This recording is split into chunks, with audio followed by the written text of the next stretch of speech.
నమస్కారం ప్రభుజీ. నమస్కారం. హరే కృష్ణ. హరే కృష్ణ ప్రభుజీ. ప్రభుజీ, ప్రస్తుత రోజుల్లో చూసుకుంటే ప్రతి ఒక్కరు కూడా బంధాలు, బంధుత్వాలు, వరసలు ఇలాంటి వాటికి అసలు వాల్యూనే లేకుండా అందరినీ పక్కన పెట్టేసి ఎంతసేపు మనీ వైపు పరిగెడుతూ ఉన్నారు.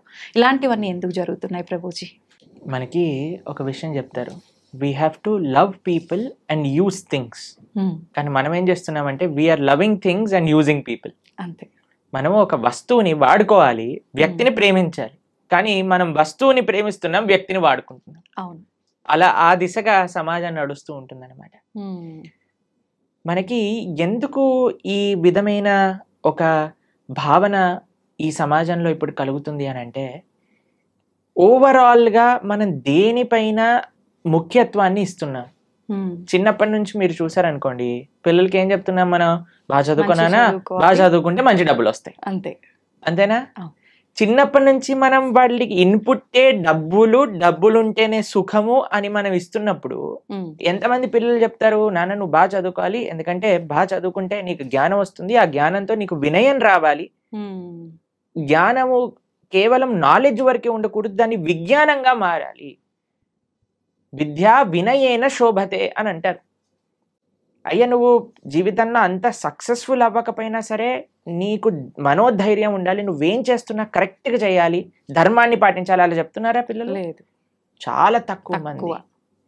కాబట్టి మొత్తం జీవితం అంతా కూడా మనీ సెంట్రిక్. డబ్బులు ఉంటేనే నువ్వు సుఖంగా ఉంటావు అని మనము అన్ని విధాలుగా అన్ని మాధ్యమాలలో ఇదే ఫీడింగ్ అయ్యేసరికి జనాలకు అనిపిస్తుంది నాకు వస్తువే ముఖ్యము, వ్యక్తి ముఖ్యం కాదు. కానీ వ్యక్తులు కూడా అలా తయారైపోతున్నారు కదా. ఇప్పుడు చూడండి, మీరు వస్తువులో సపోజ్ ఒక ఫోన్ అనుకోండి, మీరు ఇన్స్టాగ్రామ్ చూసారనుకోండి, అందరూ బ్రహ్మాండంగా నవ్వుతూ ఫోటోలు తీస్తూ సెల్ఫీలు తీస్తూ కనిపిస్తారు. కానీ నిజ జీవితంలో వాళ్ళంతా ఆనందంగా ఉన్నారా? లేదు, నటన. కాబట్టి ఫేస్, సోషల్ మీడియాలో ఉండే ఫేస్ వేరు, నిజ జీవితం వేరు. ఈ వ్యత్యాసాన్ని తెలియలేకపోతుంది కదా పిల్లలకి. ఇప్పుడు చిన్నప్పటి నుంచి మనం ఫోన్ అలవాటు చేసేస్తున్నాం, అక్కర్లేని సీరియళ్ళు, అక్కర్లేని సినిమాలు చూపించేస్తున్నాం, రాంగ్ ఎక్స్పోజర్స్. ప్లస్ వ్యక్తులలో కూడా ఒక మానవత్వం అనేది లోపిస్తూ ఉంటుంది. ఎందుకో తెలుసా అండి? మానవీయత కేంద్రంగా ఉండేది ఒక మందిరం, ఒక హాస్పిటల్ అని అనుకోండి, మన శరీరాన్ని బాగా చేస్తుంది. ఆలయాన్ని ఏమంటారో తెలుసా అండి? మందిరము అని అంటారు. అంటే మనస్సు బాగా చేసేది మందిరం. మనకి ఇంతకు ముందు ఎలా ఉండేది అని అంటే, ప్రతి ఒక్క ఫ్యామిలీకి ఒక గురువు ఉండేవారు. గురువు శాస్త్రాన్ని అధ్యయనం చేసి అక్కడ ఉండే మంచి విషయాలన్నీ చెప్తూ ఉండేవారు. ఫెస్టివల్స్ ఇంత బ్రహ్మాండంగా అందరు కలిసి చేసుకునేవారు. ఏదో ఒక సాంప్రదాయం. మనకి ఎన్ని పండగలండి, ఒక పండగ అయిపోగానే ఇంకో పండుగ వస్తుంది. మన పండగలలో ఏముంటుంది చెప్పండి? అందరు కుటుంబ సభ్యులు కలిసి ఆలయానికి వెళ్ళి భగవంతుడు ఆరాధన చేసి గో సేవ చేసుకొని, పిండి వంటలు పదార్థాలు అన్ని చేసుకొని మనం తీసుకొని 10 మందికి పంచిపెడుతూ, it is very colourful and vibrant. అవన్నీ వదిలేసాము. ఇప్పుడు మనం ఏదో Valentine's day, friendship day, mother's day, Halloween day, new year's day ఇవన్నీ చేసుకోవడం ప్రారంభం చేసుకుంటాం. అవును ప్రభుజీ. ఈ ఫెస్టివల్స్ మనవెంత vibrant and so happiness filled, ఇవన్నీ డార్క్ గ్లూమీ, రాత్రుల పూట సెలబ్రేట్ చేసుకోవటాలు, దయ్యాల్లాగా రెడీ అయిపోవటాలు. మొత్తం కల్చర్ షిఫ్ట్ వల్ల మనకి భారతదేశంలో మీకు ఒక విషయం తెలిసిన అండి, సనాతన ధర్మంలో డైవర్స్ కి వర్డే లేదు సంస్కృతంలో. ప్రతి ఒక్క దానికి ఒక విశేషమైన వర్డ్ ఉన్న సంస్కృతంలో డైవర్స్ కి వర్డే లేదు. మన సాంప్రదాయంలో ఇట్ నెవర్ ఎగ్జిస్టెడ్. అంటే అసలు విడాకులు అనేదే లేదు. ఎందుకంటే ఎవరు ఆలోచించే వాళ్ళు కాదు. Everybody has adjusting, togetherness, Prema, love ఇవన్నీ ఉండేవన్నమాట అందరి దగ్గర. కానీ ఇప్పుడు పాశ్చాత్య సంస్కృతి ఎంత మన పైన ఇది చూపిస్తుంది అని అంటే, దాని ప్రభావం మనం ఈరోజు ఇదంతా చూస్తున్నాం అనమాట. కానీ మనం కానీ మన నేను నాది అనే భావనను పక్కన పెట్టి సమాజం, కుటుంబం, వ్యక్తులు అనే భావన మధ్యలోకి వచ్చిందనుకోండి, కేంద్రంగా భగవంతుడు ఉండగలిగితే సొసైటీలో, అప్పుడు చూడండి మీరు బ్రహ్మాండంగా ఉంటుంది. ఎంతో మంది ఫారెన్ ట్రావెలర్స్ భారతదేశానికి వచ్చి వాళ్ళు చెప్పిన విషయాలు మీరు అసలు చదివితే అసలు భారతదేశం ఎలా ఉండేది, ఇప్పుడు ఎలా ఉన్నది. దీన్ని చాలా మనం చెప్పొచ్చు, అరే ఇన్నిసార్లు ఫారెన్ రూల్ చేశారు కాబట్టి మనం ఇలా తయారయ్యామని. కానీ ఇప్పుడేం లేదు కదండి. ఇప్పుడు మనమే రాజులం కదా. కానీ అలవాటు ఇప్పుడు మనం పడిపోయాం కదా మార్చుకోవచ్చు కదా. ప్రభుజీ. ఇప్పుడు చూడండి, ప్రతి దానికి బ్లేమ్ చేసి మనం ఎస్కేప్ అవ్వచ్చు, కానీ ఎప్పుడైతే మనం రెస్పాన్సిబిలిటీ తీసుకుంటామో అప్పుడే మార్పు అనేది వస్తుంది. నిజమే Prabhuji. So when we understand, మనకి ఎప్పుడైతే తెలుస్తుందో మార్పు అవసరం సమాజంలో అని అన్నప్పుడు మనందరం ప్రయత్నించాలి. ముఖ్యంగా చిన్న పిల్లల్ని పెంచే విధానంలో నుంచి కానీ, వాళ్ళకి మంచి సంస్కారములు ఇవ్వడానికి కానీ, తల్లిదండ్రులు వాళ్ళని వాళ్ళు పరిశీలన చేసుకొని మారడానికి కానీ, this is the right time. ఆలోచన చేసి బెటర్ లేట్ దాన్ నెవర్ అని అంటారు. కాబట్టి ఇప్పటికైనా తెలుసుకొని మనం మారగలిగితే ఒక సమాజం అనేది ఆనందంగా, ఆరోగ్యంగా ఉంటుంది. ఓకే. అయితే ప్రభుజీ, చాలా వరకు చూస్తున్నాము, మనీ వైపు పరిగెత్తడమే కాదు, చెడు వ్యసనాలకు అలవాటు పడిపోయి చాలా మంది విచ్చలవిడితనంతో క్రూరంగా బిహేవ్ చేస్తున్నారు. ఇలాంటివన్నీ జరగటానికి రీజన్ ఏమై ఉంటుందండి ప్రభుజీ? డబ్బులు ఉంటే కదండి ఇవన్నీ వచ్చేది. డబ్బులు లేకపోతే ఏం చేస్తాడు? డబ్బులు, విచ్చలవిడితనం, ఈ రెండు కలిసినప్పుడు చాలా ప్రమాదకరమైనదండి. ఇప్పుడు మీకు ఒక చిన్న విషయం చెప్తా. ఇంట్లో చిన్న పిల్లవాడు అనుకో, వాడి చేతిలో కత్తి ఇస్తారా మీరు? లేదు. ఎందుకు ఇవ్వరు? వాడికి తెలియదు కదా ప్రభుజీ. దాంతో అంటే ఎలా పడితే అలా ఆడుకునే వస్తువులాగా ట్రీట్ చేస్తాడు, ఏదో ఒక ప్రమాదం జరుగుతుంది. అంతే కదండి. డబ్బులు కూడా అలాంటిదే. ఓకే. విలువ తెలియదు. డబ్బులు, విచ్చలవిడితనము కానీ మనం ఏర్పాటు చేసామనుకోండి, ఇంకా వాడి భవిష్యత్తు నాశనం అయిందనే చెప్పుకోవచ్చు.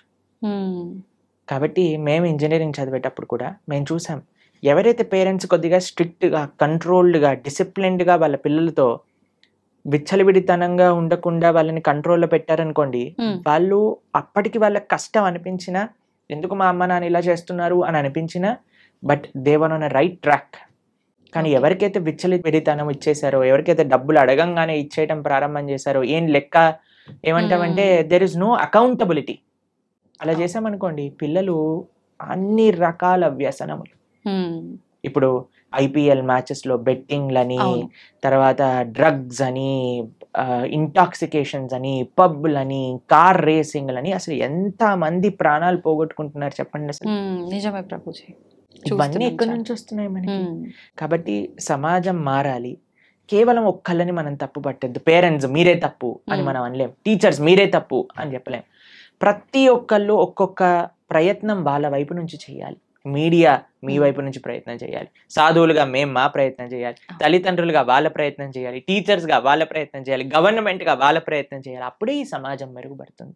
కాబట్టి ఒక్కళ్ళు ప్రయత్నం చేయటం కంటే అందరం కలిసి చేయగలిగితే మంచిది.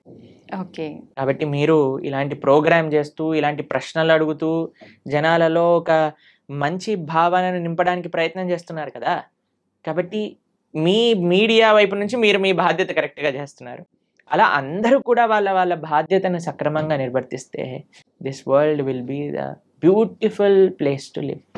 లేకపోతే మనం మళ్ళీ ఎక్కడ న్యూస్ పేపర్ చూసినా ఇక్కడ ఇలా అయిపోయింది, టీవీ ఆన్ చేస్తే వాడు అలా చేసుకున్నాడు, వీళ్ళు ఇలా అయిపోయింది అని ఎంత సాడ్ న్యూస్ అండి. హ్యాపీ న్యూస్లు ఎంత ఉంటాయి చెప్పండి న్యూస్ పేపర్.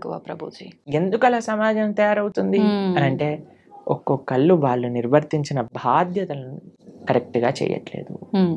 ఎవ్రీబడి, ప్రతి ఒక్కళ్ళు కూడా నేను, నాది, నా సుఖము అని ఆలోచిస్తున్నారు. కాబట్టి దాన్ని పక్కన పెట్టి క్రమశిక్షణ, ధర్మం అనేది ఎప్పుడైతే ముందుకు వస్తుందో అప్పుడు సమాజం మొత్తం కూడా కరెక్ట్ అవుతుంది. ఓకే. అయితే ప్రభుజీ, మీరు ఇందాక అన్నారు, అంటే పేరెంట్స్ చిన్నప్పటి నుంచే పిల్లలతో స్ట్రిక్ట్గా ఉండుంటే అప్పటికి ఇబ్బంది అనిపించినా తర్వాత ఒక కరెక్ట్ వేలో వెళ్తారు అని చెప్పి. ఇప్పుడు జనరేషన్ పిల్లల్ని చూసుకుంటే పేరెంట్ అట్లా స్ట్రిక్ట్గా ఉంటే నా పేరెంట్స్ ఎప్పుడు ఇట్లానే చేస్తారు అని చెప్పి డిప్రెషన్లోకి వెళ్ళిపోయే వాళ్ళని కూడా చాలా మందిని చూస్తున్నాం కదా ప్రభుజీ. స్ట్రిక్ట్గా ఉండమని నేను చెప్పట్లేదండి, బ్యాలెన్స్డ్గా ఉండండి అని చెప్తున్నాను. ఓకే. స్ట్రిక్ట్నెస్కి బ్యాలెన్స్డ్గా ఉండడానికి చాలా వ్యత్యాసం ఉన్నది.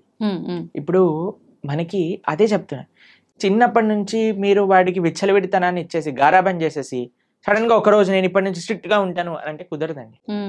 ఆ ట్రైనింగ్ పిల్లలకి, పేరెంటింగ్ అనేది చాలా ముఖ్యం.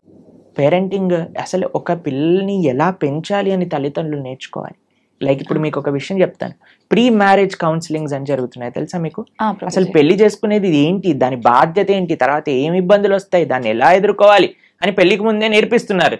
దీనికి రెడీయా అంటేనే పెళ్లి చేయాలి. నిజంగా నేను చెప్తున్నాను, ప్రీ మ్యారేజ్ కౌన్సిలింగ్ అనేది చాలా ముఖ్యం ఇప్పుడు. అలా ప్రీ మ్యారేజ్ కౌన్సిలింగ్ చేసి ఎలా అయితే పెళ్లి చేస్తున్నారో, దాని తర్వాత పిల్లల్ని పెంచే ముందు, పిల్లల్ని కనే ముందు పేరెంటింగ్ కూడా మనం నేర్చుకోవాలి. దాని తర్వాతనే ఒకళ్ళ బాధ్యత తీసుకోవాలి. శాస్త్రం కూడా అదే చెప్తుందండి. ఒకళ్ళని నువ్వు మంచి మార్గంలో పెట్టి వాళ్ళ జీవితాన్ని తరింపజేస్తాను అనే అంతవరకు నువ్వు తల్లిదండ్రులు అవ్వకూడదు అని చెప్తుంది. జననీన సస్యాత్ పితాన సస్యాత్ అని శాస్త్రం చెప్పింది. సో మనకేం తెలియకుండా పిల్లలు కనేసి వాళ్ళని ఏదో పనిచేస్తున్నాం కదా అని పెంచేసి వాళ్ళని ఒక చెడు మార్గంలో తీసుకెళ్తే అది మన తప్పు అవుతుందండి. కాబట్టి మనం మంచిగా శాస్త్రం ఏం చెప్తుంది, ధర్మం ఏం చెప్తుంది, అసలు ప్రతి దానికి everybody has their roles and responsibilities, అది మనం అర్థం చేసుకోవాలి. దాంట్లో పేరెంట్స్ కూడా వాళ్ళ కర్తవ్యాలు ఏంటి, పిల్లల్ని ఏ మార్గంలో పెంచాలి. నిన్న మేము వెళ్తూ ఉన్నప్పుడు మా ఒక చిన్న డాన్స్ స్టూడియో కనిపించింది అనమాట. అయితే అందులో చిన్న చిన్న పిల్లలు ఉన్నారు అండ్ వాళ్ళకి తెలుగు మూవీ సాంగ్స్ పైన డాన్స్ స్టెప్పులు నేర్పిస్తున్నారు అనమాట, చిన్న పిల్లలు. అది చూస్తే నాకు ఎంత బాధేసిందంటే, ఎంత వల్గర్ డాన్స్ స్టెప్స్ చిన్న పిల్లలకి. సో నాకు అనిపించింది, అరే ఎంత బాధాకరమైన పరిస్థితి. మేము ఆస్ట్రేలియాలో ఉన్నప్పుడు వి జస్ట్ విజిటెడ్, అక్కడ ఉన్న పిల్లలేమో మా భారతీయ సనాతన సంస్కృతి నేర్చుకుంటూ, చిన్న చిన్న పిల్లలు అందరూ హార్మోనియం వాయిస్తూ, భరతనాట్యం నేర్చుకుంటూ, కూచిపూడి నేర్చుకుంటూ, శ్లోకాలు నేర్చుకుంటూ, వాళ్ళేమో అలా ఉన్నారు, మన వాళ్ళేమో ఇలా పిచ్చి పిచ్చి గంతులు వేస్తున్నారు. అవును గురూజీ, చాలా వరకు మనం మూవీస్లో మనం బయట కూడా చూస్తుంటాం. మీరు చెప్పినట్టుగా విదేశాలలో వాళ్ళు మన సంస్కృతి సాంప్రదాయాలను, కట్టుబడులను ఎక్కువగా అంటే ఇంట్రెస్ట్ చూపిస్తుంటారు. మీరు చెప్పిన ఎందుకంటారు గురూజీ? మన వాళ్ళేమో అన్నీ తెలిసి పక్కన పెట్టేస్తుంటారు. ఎందుకంటే మన వాళ్ళకి ఫ్యాషన్ ఎక్కువ కదా. మన వాళ్ళకి మేము ఇలా ఉంటేనే వీఆర్ ట్రెండింగ్ అని అనుకుంటారు. వాళ్ళకి అన్ని చూసారు, అవన్నీ ఆనందం ఇవ్వదని వాళ్ళకి తెలుసుకుంది కాబట్టి మన సనాతన ధర్మాన్ని ఆశ్రయిస్తున్నారు, మన కల్చర్ని ఆశ్రయిస్తున్నారు. వాళ్ళకి ఎలా కల్చర్ లేని వాళ్ళు ఎలా ఉంటారో వాళ్ళకి తెలుసు కాబట్టి. కానీ మనకి మాత్రం సగం సగం నాలెడ్జ్ ఉండేసరికి మనం మన సంస్కృతిని ఇదేదో ఓల్డ్ ఫ్యాషన్, ఎంత వల్గర్ గా ఉండగలిగితే, ఎంత ఇండీసెంట్ గా ఉండగలిగితే అది మనకి ఫ్యాషన్ అయిపోయింది. కానీ అది కాదండి. మీరు ఎవరినైనా చూడండి, డీసెన్సీ అండ్ డిసిప్లిన్ అది నిజమైన ఆర్నమెంట్ మన జీవితంలో. కాబట్టి ఆ డిసిప్లిన్ కావాలి, ఆ బ్యాలెన్స్ కావాలి, ఆ డీసెన్సీ కావాలి, ఆ రూటెడ్ ఇన్ ధర్మం కావాలి. అప్పుడు మనం అలా ఉండగలిగితేనే మనకి ఒక ధార్మిక చింతన అనేది మన లోపల స్టార్ట్ అవుతుంది. అప్పుడే మనం సుఖంగా ఉండగలుగుతాం జీవితంలో. ఎక్కువగా ఆధ్యాత్మిక మార్గంలో ఉండాలా ప్రభుజీ? మనం మంచి మార్గంలో వెళ్ళాలి అని అంటే ఆధ్యాత్మిక మార్గమే మంచి మార్గం, ఇంకో మంచి మార్గం లేదు. ఆధ్యాత్మికంగా ఉండగలిగితేనే మనం సుఖంగా సంతోషంగా ఉండగలుగుతాం. ఇది దేనికి there is no other way out. ఎందుకంటే స్పిరిచువాలిటీ మన మానవుడికి జీవనమే ఆధ్యాత్మికత. జీవేర స్వరూపహై కృష్ణేర నిత్యదాస్, మన యొక్క స్వరూపమే భగవంతుడి యొక్క దాసత్వం. అటువంటి సేవ, అటువంటి ఆధ్యాత్మిక కనెక్షన్స్ మనకి లేదనుకోండి, మనం ఎప్పటికీ ఆనందంగా ఉండలేము. ఎంత ప్రపంచం మారిపోయి. ఇప్పుడు మీకు చెప్తాను, మీకు ఒక ఎగ్జాంపుల్. ఆస్ట్రేలియాలో మొత్తం ఎడ్యుకేషన్ ఫ్రీ, మెడికల్ కూడా ఫ్రీ. ఎవరు ఏ రకమైన ట్రీట్మెంట్స్ అయినా, ఆపరేషన్స్ అయినా, మెడిసిన్స్ అయినా అన్ని ఫ్రీ. పెద్దవి చిన్నవి ఏవైనా పర్వాలేదు. అక్కడ ఎంత పద్ధతి అని అంటే, మీరు చూడండి, ఒక కార్ అక్కడ ఉందనుకోండి, ఆ కార్ నుంచి ఈ కార్కి ఇంత డిస్టెన్స్ ఉంటుంది, ఒక్కడ హార్న్ కొట్టాడు, వాతావరణం అంతా ప్రశాంతంగా ఉంటుంది, మొత్తం గ్రీనరీ కనిపిస్తుంది, ఎటువంటి ప్రాబ్లమ్స్ లేదు, అన్ని చాలా తక్కువ, క్రైమ్ రేట్ కూడా చాలా తక్కువ, అన్ని బ్రహ్మాండంగానే ఉన్నాయి. వాళ్ళు సంతోషంగా ఉండొచ్చు కదా. మీకు తెలుసా, అక్కడ ఉండే వాళ్ళ మెంటల్ హెల్త్ ప్రాబ్లమ్స్ 70% మందికి mental health problems, depression, anxiety ఇవన్నీ ఉన్నాయి. ఇప్పుడు మన భారతదేశంలో చూడండి, ఇప్పుడు నేను వస్తూ ఉంటే కొన్ని 1,00,000 హారన్లు వినుంటాయి. అవును, ఒక కార్ ఆపాడంటే కార్ పైన ఎక్కటమే సరిపోదు, వాడు అంతే వెనక్కి వచ్చేస్తాడు మనకి. అంతే. ఇంత కయోటిక్ గా ఉన్నా, ఇంత ట్రాఫిక్ ఉన్నా, ఇన్ని కష్టాలున్నా మన వాళ్ళు మాత్రం హాయిగా ఉంటారు. ఏం జరిగినా జరుగుతుంది. ట్రాఫిక్ ఉందనుకోండి, వాడు ఏదో పాటలు వింటూ ఉంటాడు, ఎవరైనా వెనకాల హార్న్ కొట్టాను వాడే వేస్ట్ వేలో అనుకొని వీడేదో ముందుకెళ్ళిపోతూ ఉంటాడు. అంతే. అవునా కాదా చెప్పండి? కాబట్టి ఏంటి మీకు మరి మరి సమాజంలో అంత పద్ధతి, అంత డబ్బులు, అంత బాగున్నాయి దేశం, మరి అక్కడ అందరూ ఆనందంగా ఉండొచ్చు కదా, ఎందుకు వాళ్ళకి మెంటల్ హెల్త్ ప్రాబ్లమ్స్ అని అంటే కేవలం ఫెసిలిటీస్ మనకి ఆనందాన్ని ఇవ్వలేదు. ఓకే. కేవలం అన్నీ బాగుంటే, అన్ని విద్య, వైద్య, ఆ అన్ని రంగాలు కూడా బ్రహ్మాండంగా ఉంటే మనకి సుఖ సంతోషాలు వస్తాయి అనేది పెద్ద అబద్ధం. మనం అదే భ్రమలో ఉన్నాం. అదే భ్రమలో ఉన్నాం మనం. దానికోసమే మనం బ్రతుకుతున్నాం. క్వాలిటీ ఆఫ్ లివింగ్ పెంచుకుంటే ఏమవుతుందో అలా కాదండి. ఫస్ట్ క్వాలిటీ ఆఫ్ హార్ట్ పెంచుకోవాలి, క్వాలిటీ ఆఫ్ మైండ్ పెంచుకోవాలి. ఓకే. అది నేర్పించేదే ఆధ్యాత్మికత. ఆధ్యాత్మికత అంటే ఏంటండి? ది క్రక్స్ ఆఫ్ ఆధ్యాత్మికత. ఒకడు బాధలో ఉన్నాడంటే వాడి బాధని నీ బాధగా స్వీకరించు. ఒకడు ఆనందంలో ఉన్నాడు, ఎదుగుతున్నాడు అంటే వాడి ఆనందంలో నీ ఆనందాన్ని చూసుకో. కానీ ఇప్పుడు సమాజంలో ఎవడైనా ఎదుగుతున్నాడు అనుకోండి కిందికి లాగేయాలి, ఎవరైనా బాధపడుతున్నాడు అనుకోండి మంచి అయింది వీడికి. ఈ భావనలు ఎందుకు వచ్చేస్తున్నాయి? ఎందుకు అని అంటే మనము మనందరి యొక్క తండ్రి అయిన భగవంతుడిని మర్చిపోయాం. ఇప్పుడు చూడండి, అన్న తమ్ముళ్ళు ప్రేమతో ఉన్నారనుకోండి ఆ ఇల్లు ఎంత బాగుంటుంది. ఎందుకు అని అంటే వాడికి తెలుసు నువ్వు నా చెల్లివి, నువ్వు నా అన్నవి, నువ్వు నా తమ్ముడివి. ఎందుకు అని అంటే వాడు వాళ్ళ అమ్మా నాన్న దగ్గర నుంచి విన్నారు, అయ్యా నీ తమ్ముడురా, నీ అన్నయ్యరా, చెల్లిరా. అమ్మా నాన్నల పైన గౌరవం ఉందనుకోండి, అది తోబుట్టువుల పైన గౌరవం పట్ల మారుతూ ఉంటుంది. మనం ఏం చేస్తున్నాము అని అంటే all Indians are my brothers and sisters అనండి. All Indians are my brothers and sisters అన్నారు. బ్రదర్స్ అండ్ సిస్టర్స్ ఎప్పుడు అవుతారండి? ఒక తల్లికి పుట్టినప్పుడే కదా, ఒక తండ్రికి పుట్టినప్పుడే కదా. ఆ భగవంతుని మనం మర్చిపోతున్నాం. కానీ భగవంతుడి సెంటర్లోకి వచ్చారనుకోండి, all Indians are my brothers and sisters కాదు, అన్ని లివింగ్ ఎంటిటీస్ కూడా మన బ్రదర్స్ అండ్ సిస్టర్స్ అయిపోతారు. ఎవరిని మనం బాధ పెట్టాం, ఎవరిని మనం హానిపరచాలి అనుకోము, ఎవరు బాధపడుతున్నా మనం చూడలేకపోతాం, ఎవరికి ఎంత తోచినంత సహాయం మనం చేయగలుగుతాం. ఆ భావన ఆధ్యాత్మిక భావన మనకిస్తుంది. కాబట్టి ఆధ్యాత్మికత, spirituality is most necessary in this world. అది వస్తే ఇంకా ఎటువంటి భౌతికంగా అటు ఇటు ఉన్న వ్యవస్థ మనం కానీ ఆనందంగా ఉండగలుగుతాం, మనం కానీ సుఖంగా ఉండగలుగుతాం, మనం షెల్టర్డ్గా ఉండగలుగుతాం. ఓకే. ఇది లేకుండా బయట ఎన్ని మంచి విషయాలు ఉన్నా సరే మనసు మాత్రం పరిపరి విధాలుగా ఆలోచన పెడుతూనే ఉంటుంది, ఇబ్బంది పెడుతూనే ఉంటుంది. ప్రభుజీ, ఎక్కువగా భగవంతుని నమ్మిన వాళ్ళకి, భగవంతునికి ఎక్కువ చేరువలో ఉన్న వాళ్ళకి ఇబ్బందులు వస్తాయని అంటుంటారు కదా ప్రభుజీ, మామూలుగా వింటూ ఉంటాము. అదంతా ఎంతవరకు నిజం అంటారు? అసలు నిజంగా భగవంతుడి దగ్గర ఉన్న వాడికి కష్టాలు రావు అనేది ఎంత అబద్ధమో, భగవంతుడి దగ్గర ఉన్న వాళ్ళకి ఎక్కువ కష్టాలు వస్తాయి అనేది కూడా అంతే అబద్ధం. ఈ ప్రపంచంలో అందరికీ కష్టాలు సుఖాలు వచ్చి తీరుతాయి. ఇప్పుడు చూడండి, నేను చెప్పాను అనుకోండి ఈ సంవత్సరం ఎండాకాలం లేదు, మీరు నమ్ముతారా? ఎలా సాధ్యపడుతుంది ప్రభుజీ? పడదు కదా. నేను చెప్పాను అనుకోండి ఈ సంవత్సరం ఓన్లీ ఎండాకాలం ఉంటుంది, వర్షాకాలం ఉండదు, చలికాలం ఉండదు అని అంటే మీరేమంటారు? ఓ బాగుంది, చాలా బ్రహ్మాండంగా ఉంటుంది. వినటానికి బాగుంది కానీ ఎలా జరుగుతుంది? అంతే కదా. అలా ఉండదు కదండి.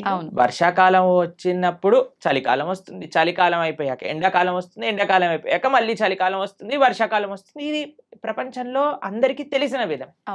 అలానే మన జీవితంలో కష్టాలు వస్తాయి, దాని తర్వాత సుఖాలు వస్తాయి, దాని తర్వాత కష్టాలు వస్తాయి, దాని తర్వాత సుఖాలు వస్తాయి. కష్టం సుఖం, కష్టం సుఖం ఈ మానవ జన్మలో ఒక పార్ట్ మాత్రమే.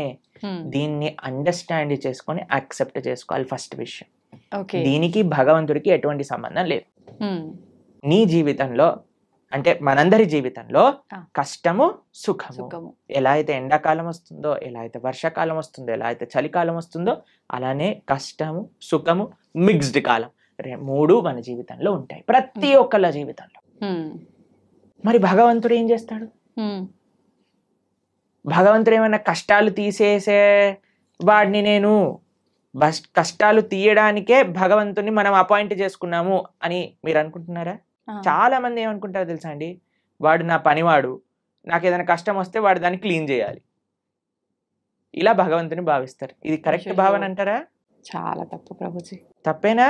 మరి మనం ఎందుకు అలా అనుకుంటున్నాం? భగవంతుడి మనం భగవంతుడి సేవ చేయాలా, భగవంతుడు మన సేవ చేయాలా?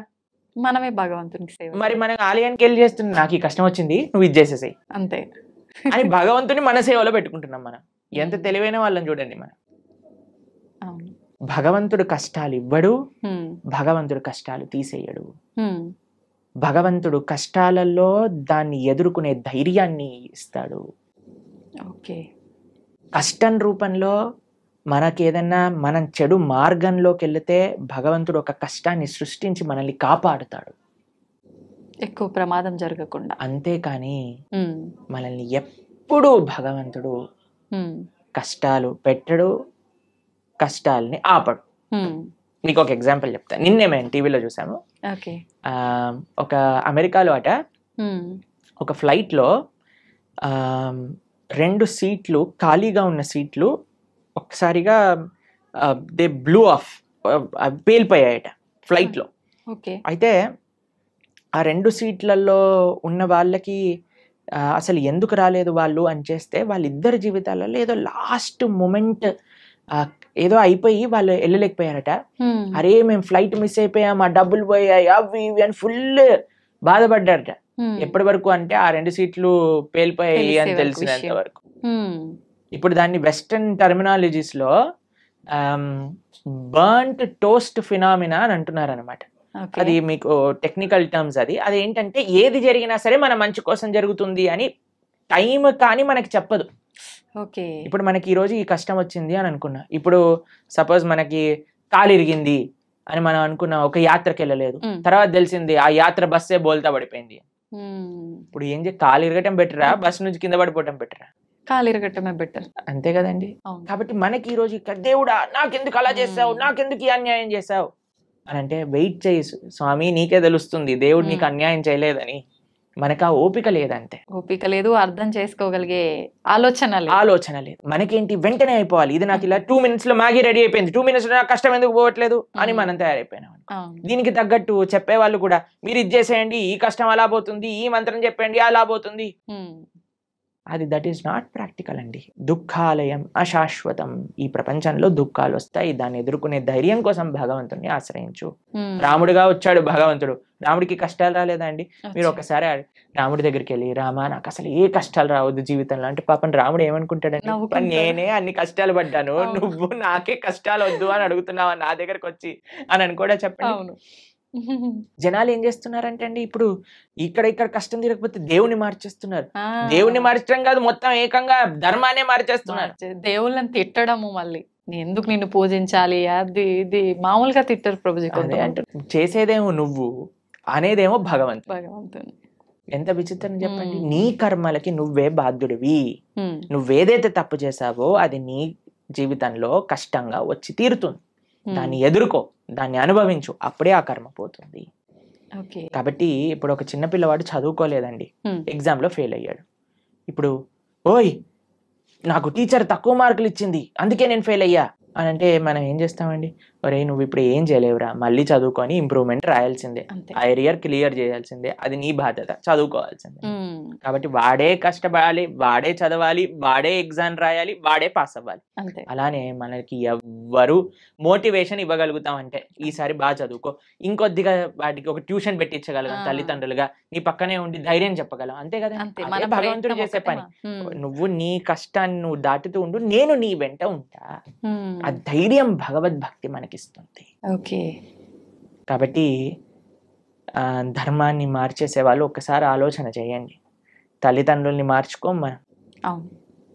వేరే వాళ్ళ తల్లిదండ్రులు ఏదో కొత్త బ్యాగ్ కొనిచ్చారు, స్పైడర్ మ్యాన్ బ్యాగ్ కొనిచ్చారు, మా అమ్మ నాన్న స్పైడర్ మ్యాన్ నేను వాళ్ళ ఇంటికి వెళ్ళిపోతాను, వెళ్ళిపోతామా? ఎంత సిల్లీయో, ఎంత worst thing to do in life. అలానే మన ధర్మాన్ని వదిలేసి వేరే ధర్మాలకి ఏదో కష్టాలు పోతాయి, మాకు కష్టాలు తీర్చేవాడు దేవుడే కాదు. మీకు ఒక విషయం తెలుసా అండి? అవునా ప్రభుజీ?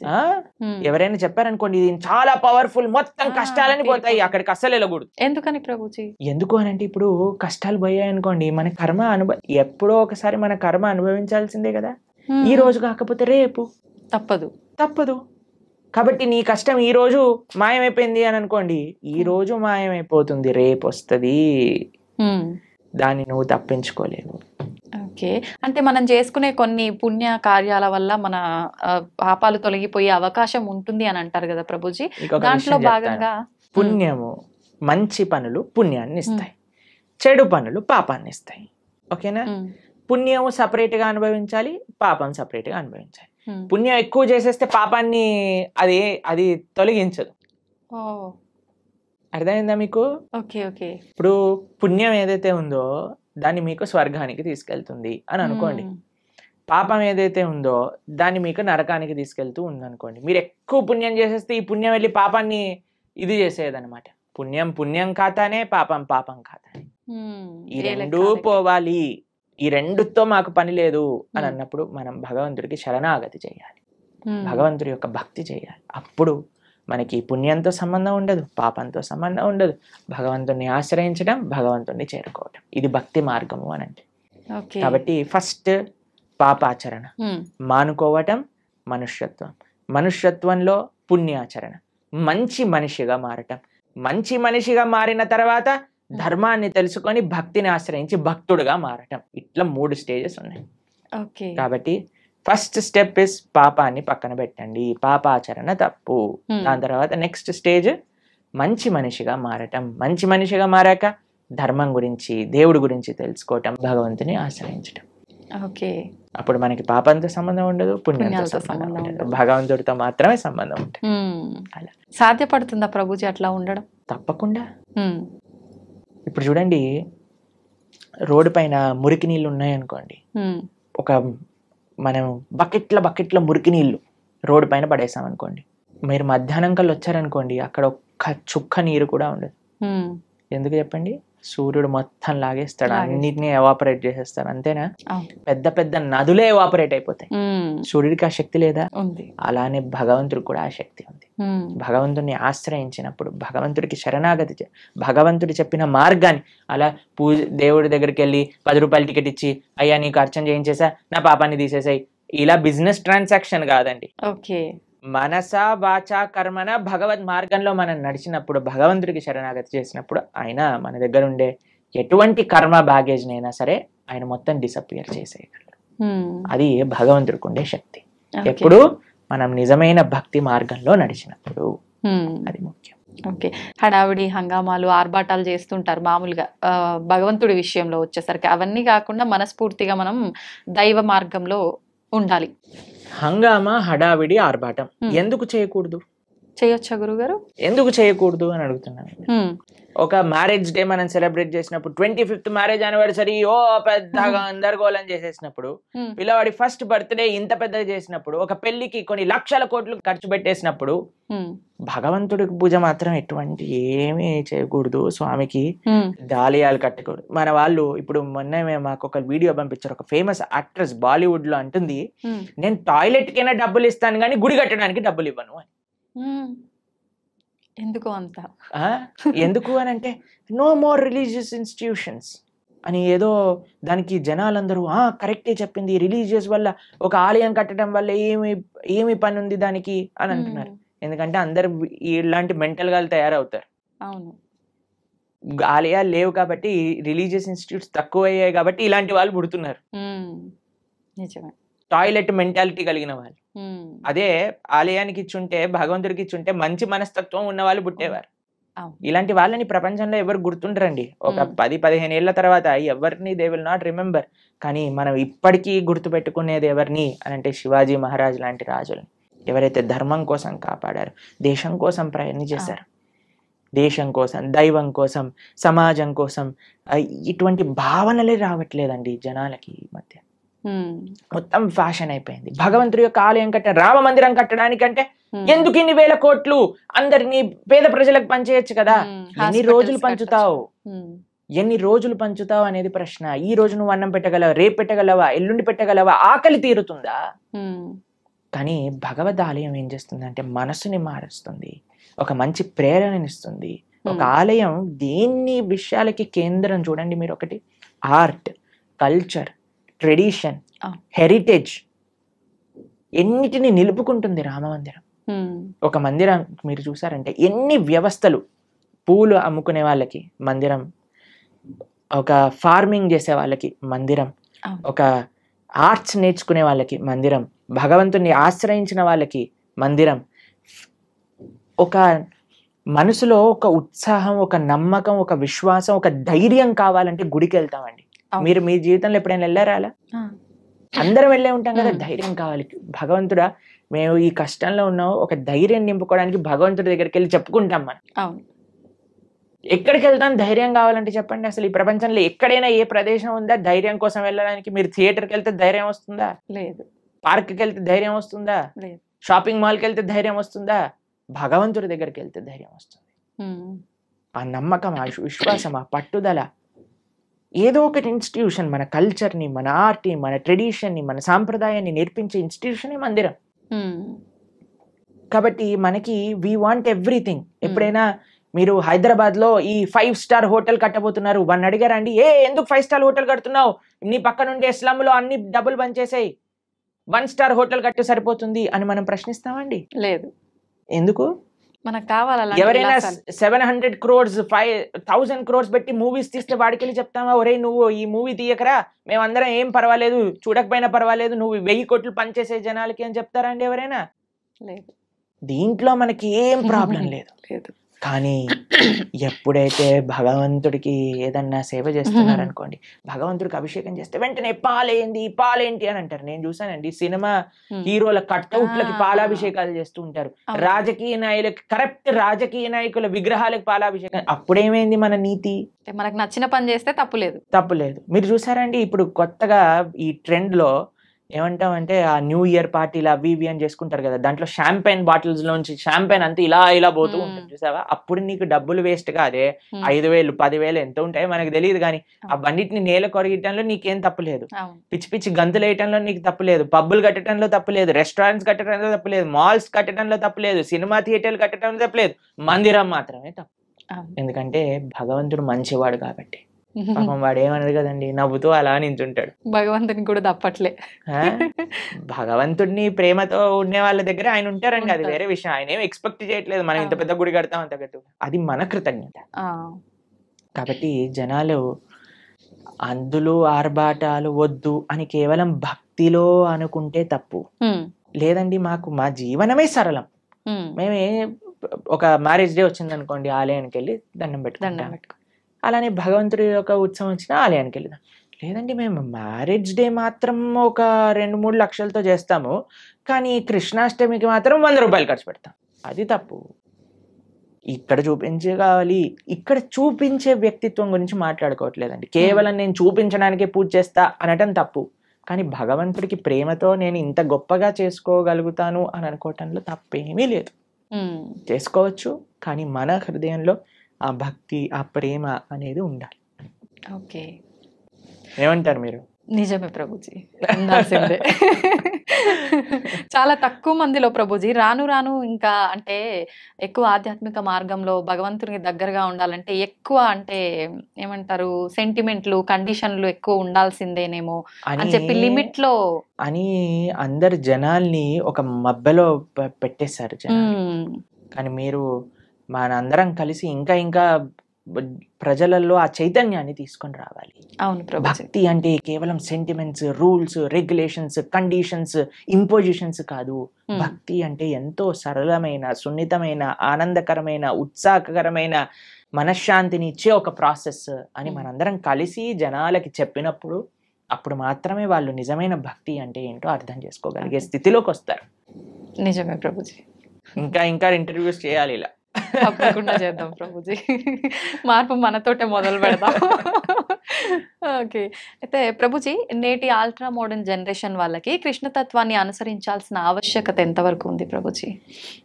ఏ జనరేషన్ వాళ్ళకైనా కృష్ణుని, భగవంతుణ్ణి అనుసరించాల్సిన అవసరం ఉన్నది. ఎలా అయితే మనకి ఓషన్ లో ఉండే బోట్స్ కి మీరు లైట్ హౌస్ అని ఉంటుంది తెలుసు కదా, అక్కడ నుంచి లైట్ వస్తుంది. ఆ లైట్ ని చూస్తే వాళ్ళకి ఎక్కడికి వెళ్ళాలి అనే విషయం అర్థమవుతుంది. లేకపోతే ఎక్కడ నేల ఉంది, ఎక్కడ మనం దాటచ్చు ఈ సముద్రాన్ని అనేది తెలియదు. ఇప్పుడు మనందరికి ఒక లైట్ హౌస్ లాంటి వాడు అన్నమాట. భగవంతుడు, భక్తి, గురువు, శాస్త్రము ఇవన్నీ ఒక లైట్ హౌస్ లాంటిది. మనందరం ఈ సంసారంలో బోట్ సముద్రంలో చూసారండి, ఇలా పైకి ఇటు ఊపుతుంది, అటు ఊపుతుంది, సామాన్లన్నీ కింద పడిపోతూ ఉంటాయి. అలా మన పరిస్థితి కూడా అలానే ఉంది. మానసికంగా, వ్యక్తిగతంగా, ఎమోషనల్, ఫిజికల్, మెంటల్ అన్ని స్టేట్ లో వీఆర్ ఆల్ డిస్టర్బ్డ్. కానీ ఎప్పుడైతే ఆ లైట్ హౌస్ మనకు కనిపిస్తుందా, భగవత్ తత్వము అనేది ఏదైతే మనం తెలుసుకుంటామో అప్పుడు మనకి హోప్ ఉంటుంది జీవితంలో. ఇక్కడ ఒడ్డు ఉన్నది, ఇక్కడికి వెళ్తే మేము సురక్షితంగా ఈ సముద్రం నుంచి బయట పడగలుగుతాము అని. కాబట్టి ఏ అల్ట్రా మోడర్న్ అయినా ఎటువంటి వాళ్ళైనా సరే అందరికీ శరణు భగవంతుడు. కాబట్టి ఎప్పుడైతే ఆ కేంద్రం మనకి ఉందో జీవితంలో, మంచి ధర్మం, సమాజ సేవ, దేశ సేవ, భగవత్ సేవ అనే కేంద్రం వైపు ఎప్పుడైతే మనందరం నడుస్తామో అప్పుడు ప్రతి ఒక్కళ్ళలో ఆధ్యాత్మికత, ఆ ఆనంద భావన అనేది కలుగుతుంది. కానీ ఇప్పుడు ప్రస్తుత సమాజంలో మోడర్న్, అల్ట్రా మోడర్న్ అన్నారు కదా మీరు, ఎంత అల్ట్రా మోడర్న్ అయితే అంత అల్ట్రా ప్రాబ్లమ్స్ వస్తున్నాయి. ఇది నిజం ప్రభుజీ. ఎప్పుడైనా మీరు డిప్రెషన్ అనేది విన్నారా అండి? మేమైతే మా టైంలో డిప్రెషన్ ఏంటి, మెంటల్ హెల్త్ ఇష్యూస్ ఏంటి, ఈ సైకాలజిస్ట్, సైకియాట్రిస్ట్ దగ్గర 3,000, 4,000 రూపాయలు వారానికి ఖర్చు పెడుతున్నారు ఇప్పుడు చిన్న యూత్ లో ఉండే పిల్లలకి. చిన్న చిన్న పిల్లల డిప్రెషన్. ఇప్పుడు ఎవరికి తెలియదు అసలు ఈ మెంటల్ హెల్త్ ప్రాబ్లమ్స్ ఏంటి అనేది ఎప్పుడు వినలేదు. ఒకళ్ళు చెప్పారు, ప్రభుజీ మేము వెళ్ళి మా అమ్మకి చెప్పాను నాకు డిప్రెషన్ ఉందంటే నువ్వు పారాసెటమాల్ వేసుకో తగ్గిపోతుంది అని చెప్పిందట వాళ్ళ అమ్మ. ఎందుకంటే పాపం తెలియదు కదా ఎవరికి మెంటల్ హెల్త్ అంటే ఏంటి, డిప్రెషన్ అంటే ఏంటి అని. అలాంటిది భారతదేశం ఎంత మీరు అల్ట్రా మోడర్న్, సూపర్ మోడర్న్ అవుతుంటే అంత మనకి mental health problems, physical health problems. ఇప్పుడు చూడండి ఎవరిని అడిగినా సరే నాకు ఇవి నాకు అవి అని చెప్తున్నారు. ఇంతకు ముందు అలా మీరు చూసారండి మీ వయసులో ఎప్పుడైనా? మీరు ఎప్పుడైనా మెంటల్ హెల్త్ విన్నారా మీ చిన్నప్పుడు? మేము డిప్రెషన్ లో ఉన్నామండి, స్ట్రెస్ లో ఉన్నామండి, యాంగ్జైటీలో ఉన్నామని ఎప్పుడైనా విన్నారా మీరు? అలాంటి పదాలు ఎందుకు? మీరు అల్ట్రా మోడర్న్ సొసైటీలో లేరు కాబట్టి. ఇప్పుడు ఎందుకు వినాల్సి వస్తుంది? అల్ట్రా మోడర్న్ సొసైటీ తయారైంది కాబట్టి. కాబట్టి ఎంత మనం మన సంస్కృతిలో మన ఫౌండేషన్, ఇప్పుడు చూడండి ఫౌండేషన్ స్ట్రాంగ్ ఉంటే బిల్డింగ్ ఉంటుంది, ఫౌండేషన్ వీక్ ఉంది అనుకోండి బిల్డింగ్ కదిలిపోతుంది. మనకి ఇప్పుడు ఫౌండేషన్ వీక్ ఉంది, పెద్ద పెద్ద స్కై స్కేపర్ బిల్డింగ్లు కట్టేస్తున్నాం కానీ ఫౌండేషన్ లేదు కదా, ఎప్పుడు కూలిపోతుందో తెలియదు. ఫౌండేషన్ ఏంటి? అదే ఆధ్యాత్మికత. ఓకే, మీరు ఎంత పెద్ద బిల్డింగ్ కట్టుతున్నారు అన్న దాంతో మీరు అల్ట్రా మోడర్న్ అవ్వండి, సూపర్ అల్ట్రా మోడర్న్ అవ్వండి, super super super duper ultra modern అవ్వండి, నో ప్రాబ్లం. కానీ నీ ఫౌండేషన్ ని చూసుకో, బేస్ ఎలా ఉంది. బేస్ కానీ ఆధ్యాత్మికత కానీ ఉంటే మీరు ఎంత పెద్ద బిల్డింగ్ కట్టినా అది స్ట్రాంగ్ గా ఉంటుంది. కాబట్టి we are concerned about the foundation, we are not concerned about what you are doing. కానీ ఏ భావనతో చేస్తున్నాము, దేన్ని ఫౌండేషన్ చేసుకొని మన జీవితంలో ఎదుగుతున్నాము అనేది మనకి ముఖ్యం. ఓకే, ఇప్పుడు అంటే మాట్లాడుకోవడం వరకు బాగానే ఉంటుంది ప్రభుజీ, చెప్తాము, వింటారు, వదిలేస్తారు. నిజంగా మనం ఆధ్యాత్మిక మార్గంలోకి తీసుకురాగలమంటారా ఈ ప్రస్తుతం ఉన్న సమాజంని? తప్పకుండా. ఎవరైతే సిన్సియర్గా ఉంటారో, మా జీవితంలో మేము భగవంతుడికి చేసే ఆ చిన్నపాటి సేవలో ఎంతో మంది జీవితాలు మారటం మేము స్వయంగా చూసాం. అంతేందుకంటే మా జీవితం కూడా మారింది కదా, మేము ఒకళ్ళని విన్నందుకు వల్ల, మా గురువుని మేము ఆశ్రయించి అనేది చెప్పే మంచి విషయాలను సీరియస్ గా తీసుకోవటం వల్ల కదా నా జీవితం మారింది. లేదా ఈ సమయంలో నాకు 28 years, ఇప్పుడు నేను ఏదన్నా చేస్తుండేవాడిని కానీ మా జీవితం మారింది అని అంటే, ఇప్పుడు నేను మారినప్పుడు ఎందుకు మారలేరు 10 మంది? కాబట్టి మా జీవితంలో మేము ఎన్నో వేల మంది జీవితాలను మార్చి మంచి మార్గంలో వెళ్ళటం మేము స్వయంగా మా సొంత జీవితంలో చూసాం. ఓకే, అది శాస్త్రవాకు. ఎవరైతే భగవంతుడి గురించి మంచి హృదయంతో భగవంతుడు ఇచ్చిన మెసేజ్ని యాక్సెప్ట్ చేస్తారో జీవితంలో వాళ్ళు తప్పక మారుతారు. That is not difficult thing at all. కేవలం మంచి విషయాలు మనం వినగలగాలి, మంచి వాళ్ళ సత్సంగంలో ఉండగలగాలి, మంచి ఆధ్యాత్మిక పుస్తకములు చదవగలగాలి, మన మంచి ఆహారాన్ని స్వీకరించటంతో పాటు మంచి అలవాట్లు అన్నీ మనకు ఉండగలిగితే తప్పకుండా మారుతాం. And we will change for good and we will be all happy. Prabhuji, ఆధ్యాత్మిక మార్గంలో నడిస్తే అంత మంచి జరుగుతుంది, ఆ మార్పు అనేది మొదలవ్వాలి అనుకున్నాం. అసలు నిజంగా ఆధ్యాత్మికం వైపు వెళ్ళాలి అన్న ఆలోచన కలిగే వాళ్ళు కొంతమంది ఉంటారు ఇలాంటి మాటలు విన్న తర్వాత. అటువంటి వాళ్ళ ఆలోచన విధానము అనేది ఏ రకంగా ఉంటే బాగుంటుంది గురుజీ? ఫస్ట్ ఆధ్యాత్మిక మార్గంలో మొట్టమొదటి అడుగు శ్రవణం.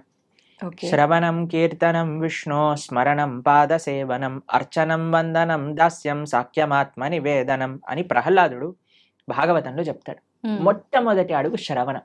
ఇప్పుడు ఎవరికైనా ఆధ్యాత్మిక మార్గం అంటే ఏంటి తెలుసుకోవాలి అని అనుకుంటున్నారు అనుకోండి, అసలు ఆధ్యాత్మిక మార్గంలో నేను ఎలా ఉండాలి, ఒక బేసిక్ బుక్ అనేది మనకి సనాతన ధర్మానికి ఒక పుస్తకం, ఒక మాన్యువల్, ఒక మెషిన్ కొన్నాం అనుకోండి ఒక మాన్యువల్ కావాలి కదండి.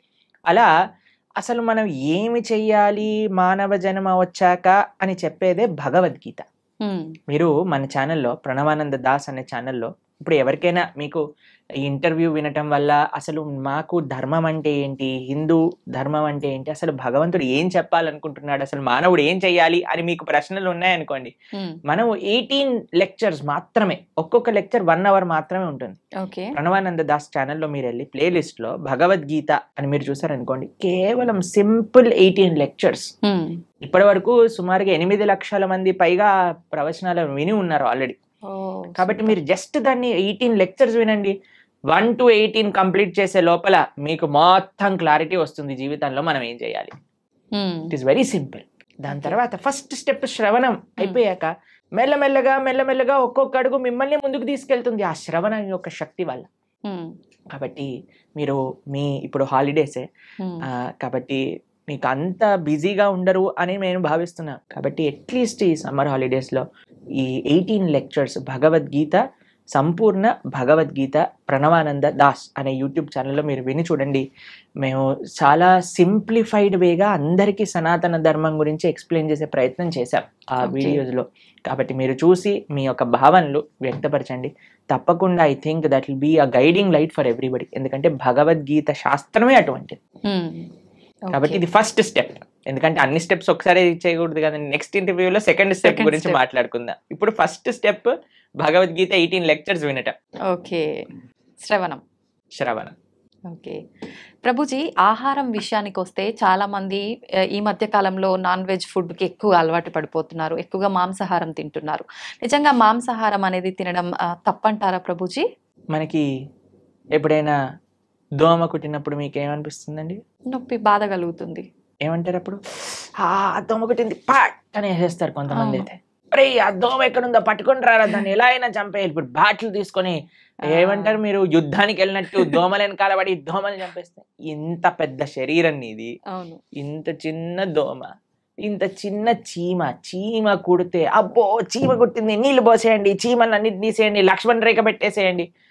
ఇంత పెద్ద శరీరంలో ఏదో ఒక మూలన ఇంత చిన్న నొప్పి వస్తేనే భరించలేని మనము ఒక ప్రాణిని ఒక కత్తి తీసుకొని గొంతు కోసేసి అది విలవిల్లాడుతూ రక్తం కక్కేసి అలాంటి నొప్పి వేరే వాళ్ళకి ఇవ్వడానికి ఎలా సిద్ధం అవుతామండి? ఒకసారి చెప్పండి. ఏమంటారు మీరు? రైట్ అంటారా? మనం ఇంత చిన్న నొప్పిని కూడా భరించలేమాయే, కానీ మనం ఏ ప్రాణిని ఎలాగైనా హింసించచ్చు అనే భావన వస్తే రేపొద్దున అది విస్తీర్ణం అవుతుందన్నమాట. We become hard hearted. ఇప్పుడు ఒక ప్రాణి కష్టాన్ని చూస్తూ మన మనసు చలించలేకపోయింది అనుకోండి, రేపొద్దున ఇంకొక మనిషి కష్టాన్ని చూసి కూడా మనం చలించలేకపోతాం. నిజం ప్రభుజీ. మన తోటి ఉండే వాళ్ళ కష్టాలు, అసలు కష్టాన్ని అర్థం చేసుకొని మనస్తత్వం వచ్చేస్తుంది. కష్టం ఎవరికైనా కష్టం కదండి. ఒక ప్రాణిలో కష్టం చూడని వాడివి మనిషిలో కష్టం ఎలా చూడగలుగుతున్నావు? మనిషిలో కష్టాన్ని చూసిన వాడివి ప్రాణిలో కష్టాన్ని ఎందుకు చూడలేకపోతున్నావు? మనిషికి ఒక జీవుడికి ఏంటి డిఫరెన్స్ చెప్పండి? వాళ్ళకి ఫ్యామిలీ లేదా? వాళ్ళకి పిల్లల పైన ప్రేమ లేదా? అది జీవించాలి అని అనుకోవట్లేదా? ఒక కోడినో ఒక మేకనో అనుకోండి, అదేమన్నా మీ దగ్గరకు వచ్చి నా గొంతు కోసేసే, నన్ను ఈరోజు బిర్యానీ వండుకొని తిను అని చెప్తుంది. అదేమన్నా విలవిల్లు ఆడిపోతుంది, భయం అయిపోతుంది. ఆ నెగిటివ్ ఎనర్జీ మొత్తం ఈ ప్రపంచంలో అన్ని చోట్ల ఆ క్రీపిన్ అయ్యే భూకంపాలు, టోర్నాడోస్, దానికి ఒక థియరీ ఉంది, సైంటిఫిక్ థియరీ తెలిసిన మీకు? ఎప్పుడైతే మనం ఇంత జీవహింస, ప్రాణి హింస అనేది జరుగుతుందో ఆ నెగిటివ్ వైబ్రేషన్స్ అన్ని కలెక్ట్ అయ్యి ఒక్కసారి అది మాస్ డిస్ట్రక్షన్ చేస్తుంది అనమాట. ఓకే. భూకంపాలు రావటం, సునామీలు రావటం, టోర్నాడోలు రావటం, ఫారెస్ట్ ఫైర్స్ రావటం, ఇవన్నీ ఎందుకు, ఈ వైపరీత్యాలన్నీ ఎందుకు వస్తున్నాయి అని అంటే ఆ నెగిటివ్ వైబ్రేషన్స్ వల్ల. ఓకే. కాబట్టి మనం జీవహింస తెలిసి ఎవరిని తెలియకుండానే మనం ఎంత ఇబ్బంది పెడుతున్నామండి. ఓ బిల్డింగ్ కట్టాలి అంటే పాపం కింద ఎన్ని పాములు పోయాయో, ఎన్ని చీమలు పోయాయో, ఎన్ని ప్రాణులు కోల్పోతాయో. ఒక రోడ్ వేయాలన్నా మనం రోడ్ పైన పోతూ వెహికల్స్ లో ఉంటే మనకి ఎన్ని తెలుసు చెప్పండి? తెలియక ఎన్ని చేస్తున్నాం మనం. వెజిటేషన్స్ గ్రో చేస్తుంటే ఎన్ని పోతాయో క్రాప్స్ లలో. తెలియకుండానే మనం ఇంత జీవహింస చేస్తున్నాం. ఇంకా తెలిసి చేస్తే ఎలా చెప్పండి? కాబట్టి ఒక్కటి గుర్తుపెట్టుకోండి, మన శాస్త్రం చెప్తుంది మాంసహ అంటారు, మాంసం అని అంటారు కదండి. అంటే నేను రేపు నీలాగా అవుతాను. మాంసహ ఈ రోజు నేను నిన్ను చంపుతున్నాను, రేపటి రోజున నువ్వు నన్ను చంపుతావు. అది ఎగ్జాక్ట్ డెఫినేషన్ ఆఫ్ మాంసం. ఈ రోజు మనం ఏ జీవినైతే ఎంత బాధ పెడుతున్నామో అదే బాధ 100 రెట్లై మనం అనుభవించాల్సి వస్తుంది, లేదా మన ముందు మనకు కావాల్సిన వాళ్ళు అనుభవిస్తారు. కాబట్టి మనం అది ఒక ఎన్వైరన్మెంటల్ పర్స్పెక్టివ్గా చూసినా, ఇప్పుడు మ్యాక్సిమం 60% ఆఫ్ వెజిటేషన్ మొత్తం కూడా ఈ ఫార్మ్లో ఉండే యానిమల్స్కి తినిపించడంలో పోతుంది. అదే కానీ మనం ఇప్పుడు చూడండి, ఇప్పుడు ఇండియాలో మనం వెజిటేరియనిజం గురించి మాట్లాడితే ఎలా అంటున్నారు, వెజిటేరియన్స్ ఎట్లా అవుతారు, అది ఇది ఇది ఇది ఇది దీనికి విరుద్ధం, దానికి విరుద్ధం, ఇది మా ఫ్యామిలీకి విరుద్ధం, ఇది మాకు ఇది విరుద్ధం అని పెద్ద యుద్ధాలకు వచ్చేస్తున్నారు. ఫారినర్స్ అందరు వీగన్ కల్చర్ విన్నారా మీరు ఎప్పుడైనా? వీగనిజం అని పెరిగిపోతుంది అక్కడ. ప్లాంట్ బేస్డ్ డయట్, యానిమల్ ఉన్న దాన్ని వాళ్ళు టచ్ చేయరనమాట, దాన్ని వీగన్ అని అంటారు. మొత్తం మీరు చూస్తే, మేము ఆస్ట్రేలియా మెల్బోర్న్ లో ఒక వీగన్ స్ట్రీట్ అని ఉంది, మొత్తం స్ట్రీట్ అంతా వీగన్ రెస్టారెంట్స్ అక్కడ.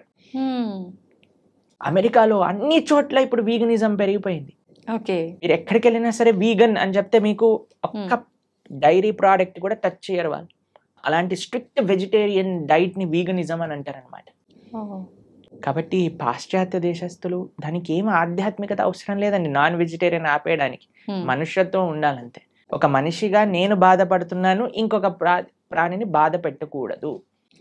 ఇప్పుడు చూడండి, మనం తింటే 10 నిమిషాల్లో పోయే రుచికి ఒక ప్రాణినే చంపేస్తున్నాం అంటే ఎంత అన్యాయం చెప్పండి. అవును. కాబట్టి అది ఆధ్యాత్మికంగా మంచిది కాదు, సామాజికంగా మంచిది కాదు, ఒక మానవుడికి అయితే అసలే మంచిది కాదు. అన్నీ ఈ ప్రపంచంలో అంతా బాగుండాలి అని అంటే ఎవరిని మనం ఇబ్బంది పెట్టకూడదు. ఆధ్యాత్మికత విషయం అయితే దూరం పెట్టేసేయండి. మాంసాహారం తినే వాళ్ళు ఎప్పటికీ ఆధ్యాత్మికంగా ఒక్క అడుగు కూడా ముందుకెయ్యలేరు. ఇది సత్యం. కానీ this is far beyond to understand. కానీ ఫస్ట్ మనిషిగా ఆలోచిద్దాం, ఒక ప్రాణిగా ఆలోచిద్దాం. కాబట్టి భగవంతుడు అందరినీ సృష్టించినప్పుడు ఆయన అందరి పిత కదా. మీరు ఒక 3 తమ్ముళ్ళు అన్నయ్యలు ఉన్నారనుకోండి, ఒకరిని ప్రేమించి ఒకరిని చెంపమైన లాగి పెట్టారనుకోండి, వాళ్ళ అమ్మ ఏమంటారు, ఒరేయ్ వాడేం చేశాడు రా నిన్ను అంటే, ఏం లేదమ్మా నాకు వీడిని ప్రేమిస్తున్నాను కదా వాడిని కొడతాను. ఒప్పుకుంటారా వాళ్ళ అమ్మ? అలానే భగవంతుడు ఎలా ఒప్పుకుంటాడండి? నువ్వు మనిషిని మాత్రమే ప్రేమించి మిగతా జీవులందరినీ కూడా హింసిస్తూ ఉంటే.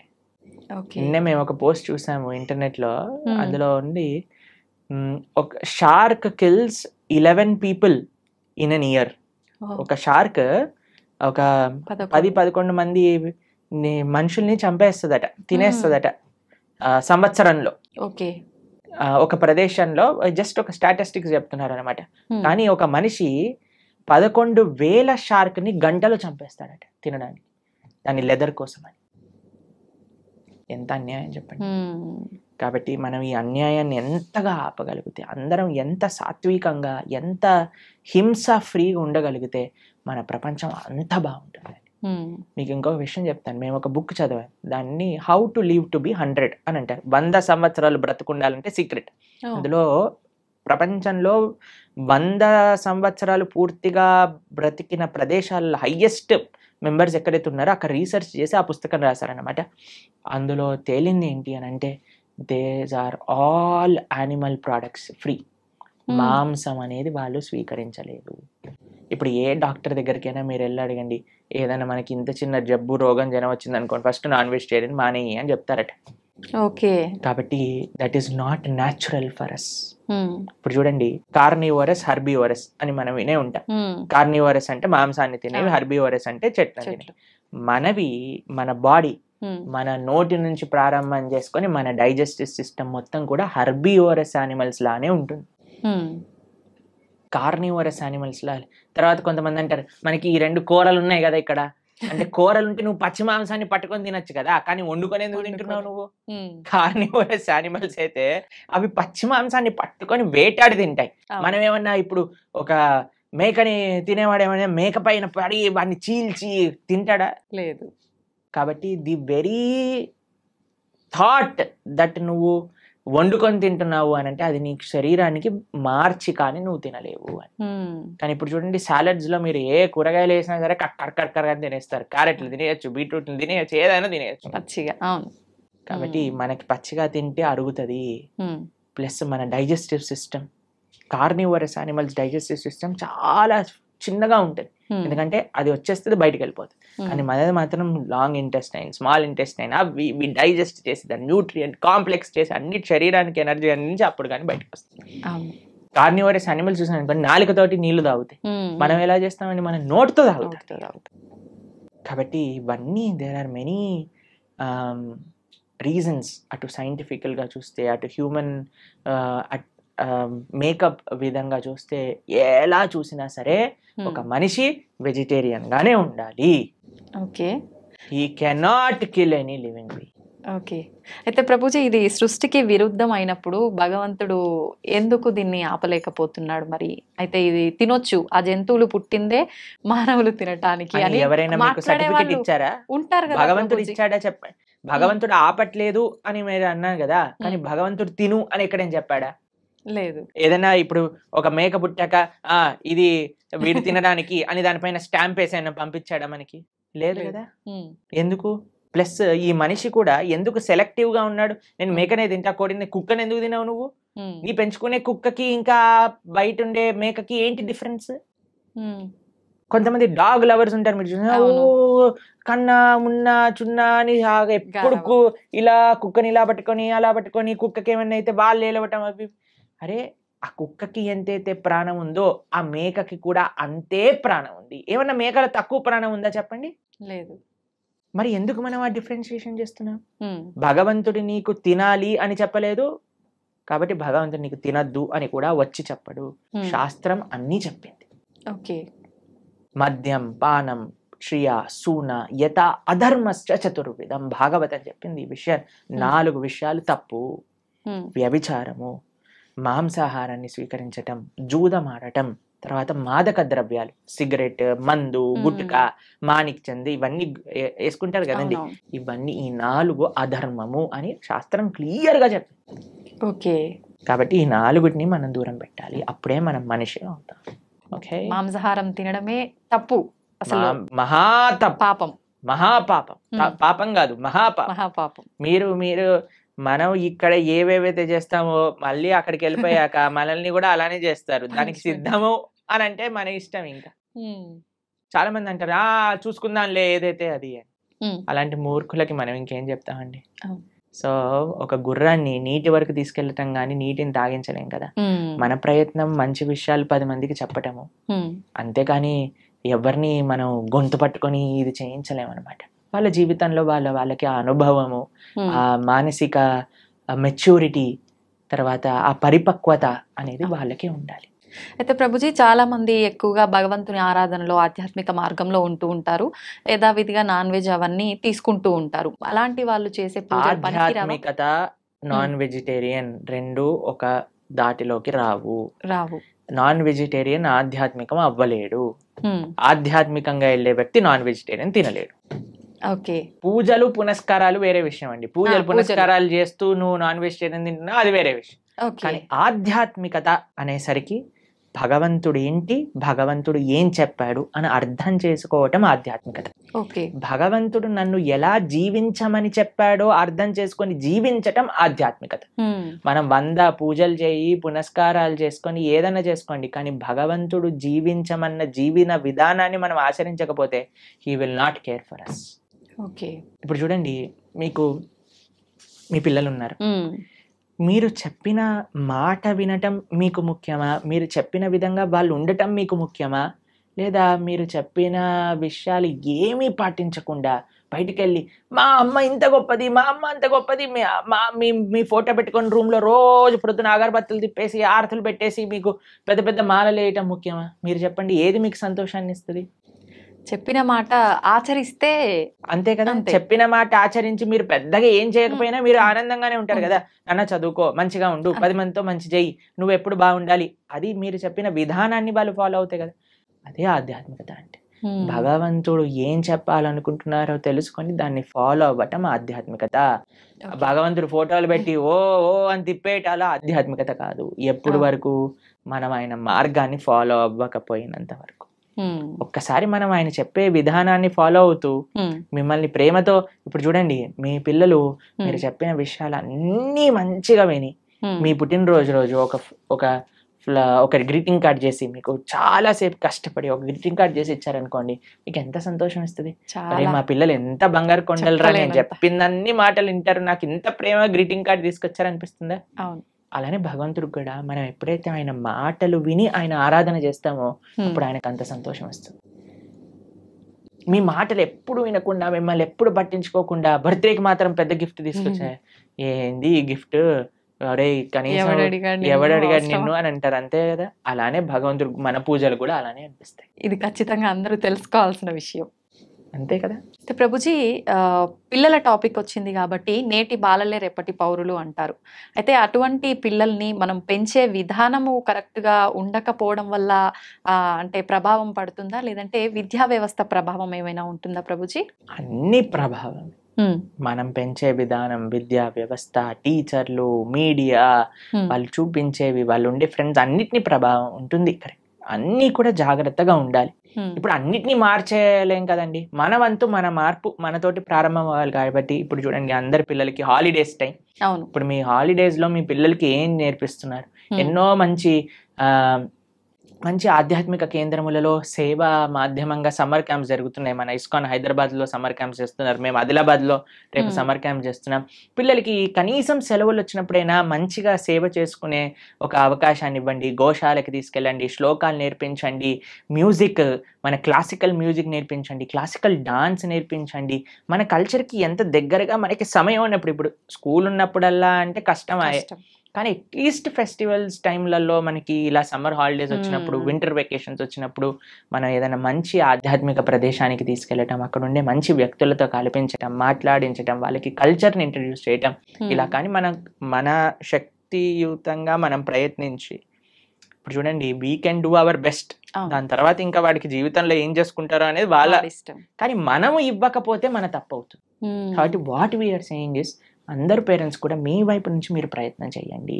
ఇప్పుడు సమ్మర్ హాలిడేస్ వచ్చాయి, మంచి ఆధ్యాత్మికంగా అలానే విశేషాలు అన్నీ కూడా నేర్పించేటట్టుగా మంచి విశేషాలు నేర్పించండి. మ్యూజిక్లో మంచి విశేషాలు, డాన్స్లో మంచి విశేషాలు, శ్లోకాల్లో మంచి విషయం, అన్నిట్లో మంచి ఉంది, ఆ మంచిని నేర్పించండి అని చెప్తున్నా, అంతే.